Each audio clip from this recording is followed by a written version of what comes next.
Imagine a ledger of desperation where the currency isn't money, but social capital, and the trade being made is considered a form of cultural suicide. We are diving deep into a case study that has set the digital landscape of South Korea on fire. The subjects? A man born in 1978, currently 46 or 47 years old, and a woman born in 1997, a 27-year-old professional just starting her journey. This is a 19-year chasm. In the context of a hypermodern yet deeply traditional society, this isn't just an age gap, it is a generational tectonic shift that threatens to swallow everyone involved. Both are educators. He is a mid to senior level figure, likely approaching the prestigious rank of a school vice principal within the rigid hierarchy of the educational system. She is what colleagues call a new hire teacher, still learning the ropes of a high-pressure environment. On paper, they have achieved the impossible. They secured parental approval, which is usually the final, insurmountable hurdle in the complex Korean marital market. Yet, instead of celebration, they are drowning in a sea of vitriol from their own colleagues and the woman's peer group. The wedding hall is booked, the non-refundable deposits are paid, but the social cost is spiraling toward a total moral bankruptcy. The irony lies in their profession. In this part of the world, being a teacher isn't just a job, it is a label of moral standing. Teachers are expected to be the guardians of correct guidance and the living embodiment of social standards. Now, this pair finds themselves embroiled in a controversy that their peers have labeled as predatory recruitment or even a form of misguided charity. The math here is brutal and serves as a primary weapon for their critics. Let's break down the 19-year delta. When this man was a 20-year-old university student, perhaps serving his mandatory military service and beginning his journey into adulthood, this woman was a literal infant. She was likely still in diapers while he was forming his worldview. This infant-to-adult timeline creates a psychological barrier that logic struggles to bridge. Critics argue that there can be no shared cultural or intellectual baseline between these two individuals.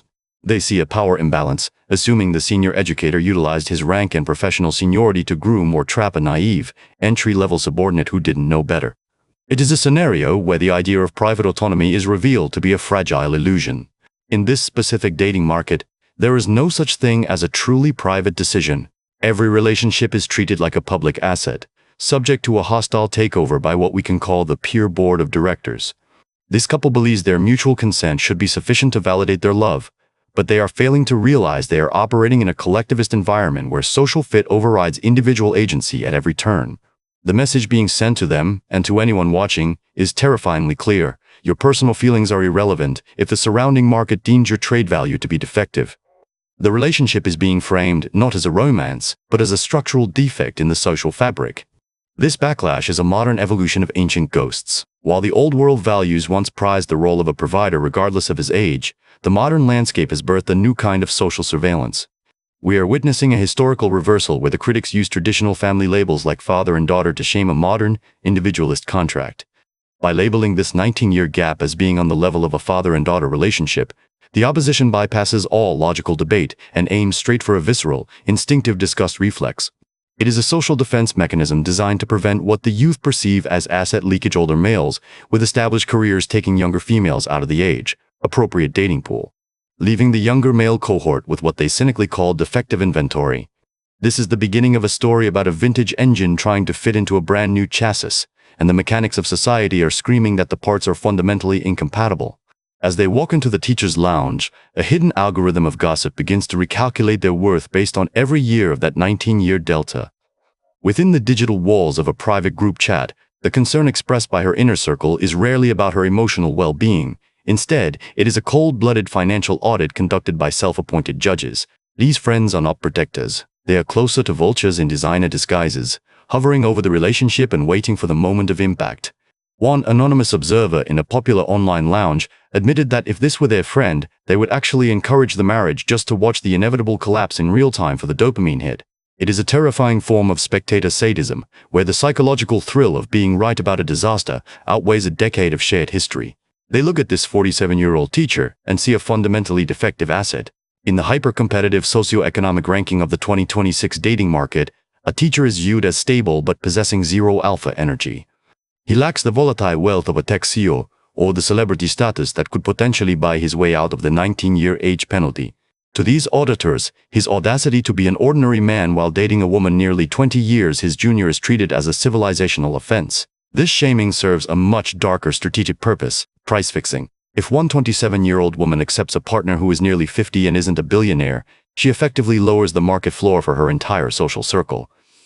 The friends fear that her choice will signal to the world that their collective youth can be bought at a significant discount.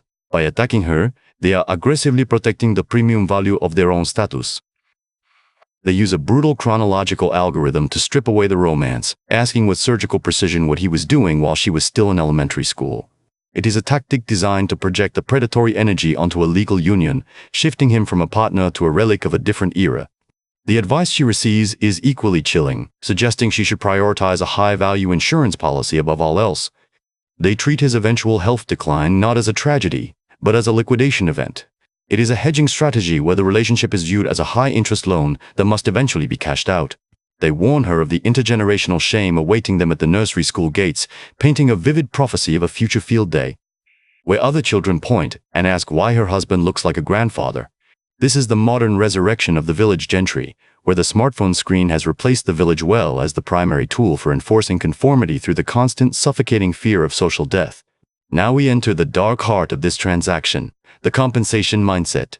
Within this peer group, relationships are governed by a strict value-for-value exchange, where every year of age parity sacrificed must be offset by absolute economic dominance. The critics are currently roasting the 1978-born teacher because he represents moderate comfort rather than total financial power. The specific fact that they bought a house together is being flagged as a critical failure. In the 19-year Delta contract, the older asset is expected to provide the housing entirely.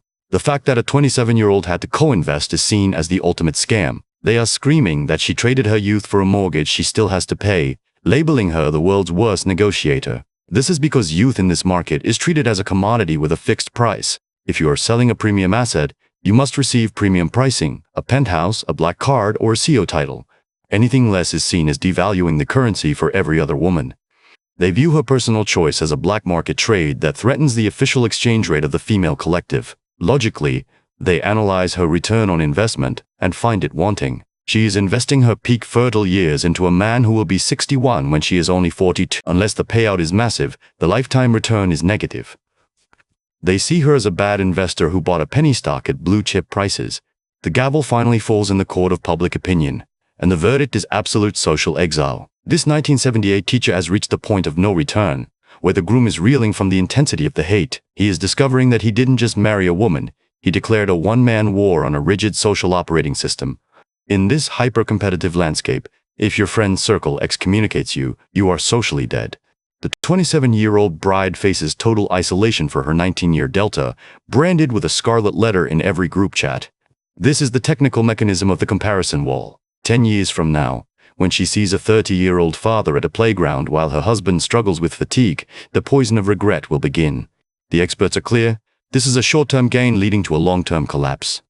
We watch from the safety of the lounge, knowing there is a timed bomb inside. We observe the fuel. Fuel the truth at dating in Korea. Support the structure. Stay safe in the lounge.